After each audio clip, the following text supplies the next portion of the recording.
Sir कभी कभी मन बड़ा अशांत हो जाता है। सर इसका क्या कारण होता है?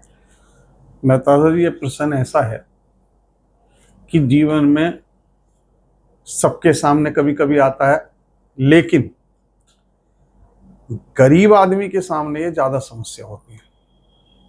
जैसे आपने देखा होगा, उगते सूर्य को सब नमस्कार करते हैं, जब सूर्य छिपता है तो कोई नहीं करता। सूर्य तो वही है, लेकिन ताकत को लोग पहचानते हैं। आपने पूछा कि ऐसा क्यों होता है।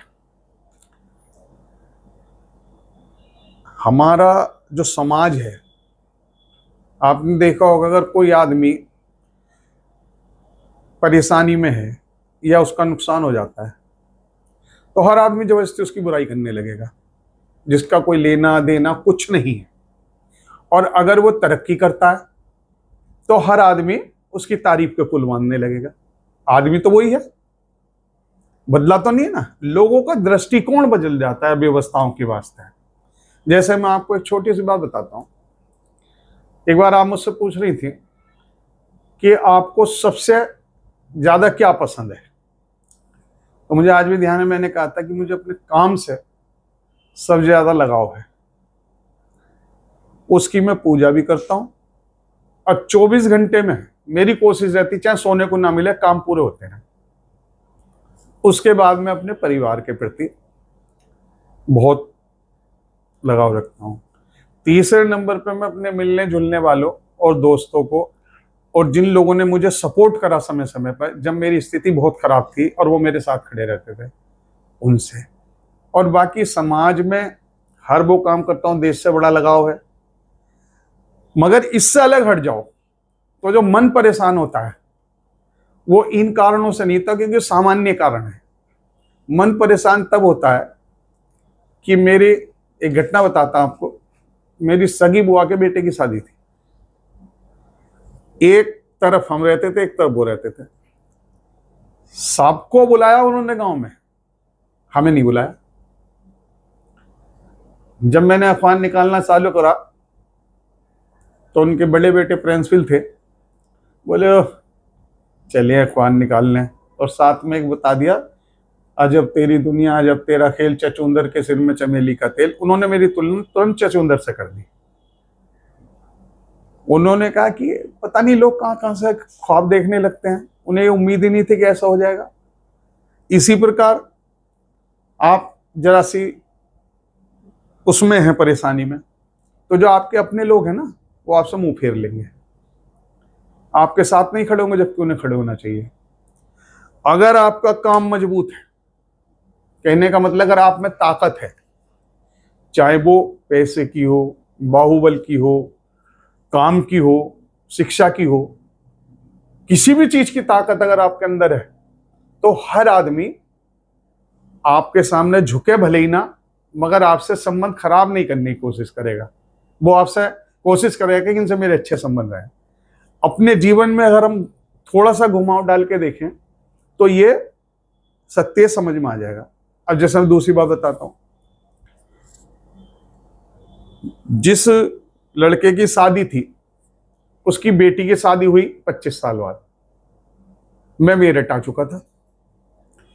भगवान का आशीर्वाद और मेरे दोस्तों का सहयोग, मैं थोड़ा सा जम गया।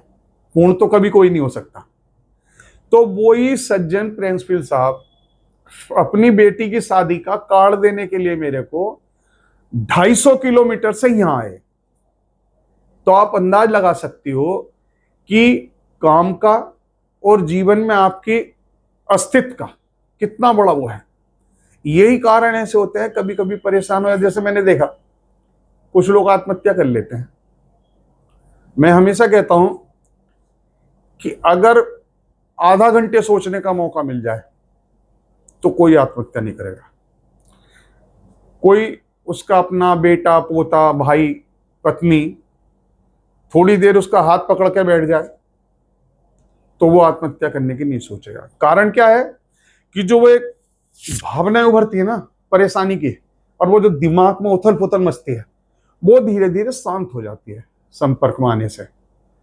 क्योंकि जो तरंगे होती है ना, तरंगे ही कहते हैं शादी से, वो तरंगे जब आपके शरीर से मेरे शरीर में जाती हैं तो वो सामने वाले की जो शांति है, अच्छाई है, वो मेरे अंदर समाने लगती है और मैं सब कुछ भूल जाता हूं।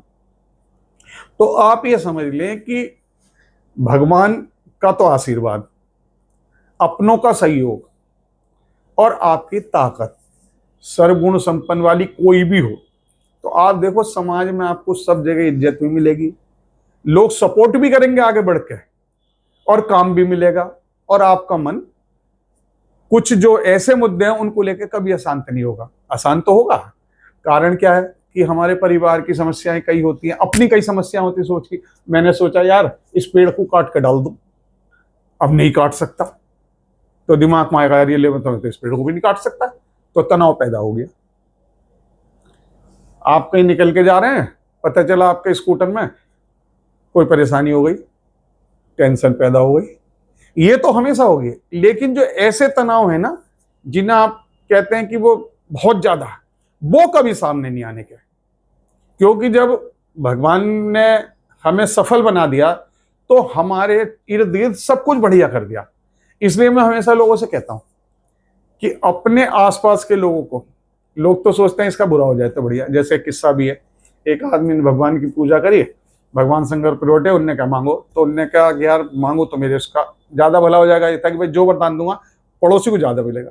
उनने कहा जी मेरी एक आंख फोड़ दो, पड़ोसी की तो दोनों फूट जाएंगी। ये सोच बदल के अगर हम ये सोचें कि हमारे इर्द गिर्द जो लोग हैं, हमारे परिचित हैं, रिश्तेदार हैं, भाई बंधु हैं, हमारे कर्मचारी हैं, सहयोगी हैं, जिनकी बदौलत हम रोटी खाते हैं, वो सब खुशहाल रहें, तो जीवन में नताशा जी विश्वास समझ ले आपको कभी परेशानी नहीं आने की। आपके पास कुछ हो चाहे ना हो। मैं आपको एक किस्सा बताता हूँ। एक बार बम्बई गया, 3 बाप बेटे हम तीनों, मैं समझा इतने रुपए रख लियो, ये समझा इतने रुपए रख लियो। अब हमारी आदत है कि हम रास्ते में बीकानेर में खाना खा के जाते हैं, जब भी कहीं जाते हैं। अब खा लिया, 15-20 लोग थे, बिल 10,000 रुपए का बैठा। मैंने अंकित से कहा, अंकित ने कबीर से कहा, उन्होंने कहा तुम दे दो। अब तीनों पे पैसे नहीं। तभी एक सज्जन है, भाई साहब आप पैसे नहीं दोगे बिल्कुल भी, पैसे मैं ही दूंगा। और उन्होंने तुरंत 10,000 कुछ का पेमेंट था तुरंत कर दिया। फिर हम 3 दिन मुंबई रह के आए। तुम्हारी व्यवस्था का इतना प्रभाव होता है कि 3 दिन बढ़िया होटलों में ठहरे, गाड़ियों में घूमे, बढ़िया खाया पिया, और हमें जेब में हाथ डालने की जरूरत नहीं पड़ी। क्यों? कि आसपास के लोग इतने समर्थ थे कि वो। तो आप हमेशा ये ध्यान रखो, जब भी आप अपने लोगों की तरक्की की बात करेंगे, आपका मन शांत रहेगा, सुखी रहेगा और खुशहाल रहेगा। इसकी समस्या का समाधान यही है कि आप अपने लोगों को ये सोचो कि खुश रहें और अपना काम मजबूती से करो। कुछ लोग कहते हैं जी दूसरों का भला कर लो अपना भला हो जाएगा, ना, अपना भला सबसे पहले।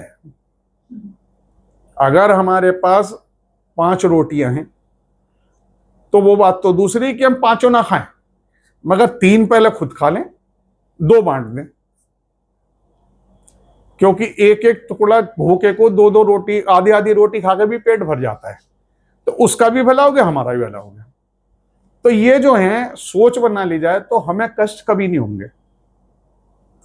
धन्यवाद।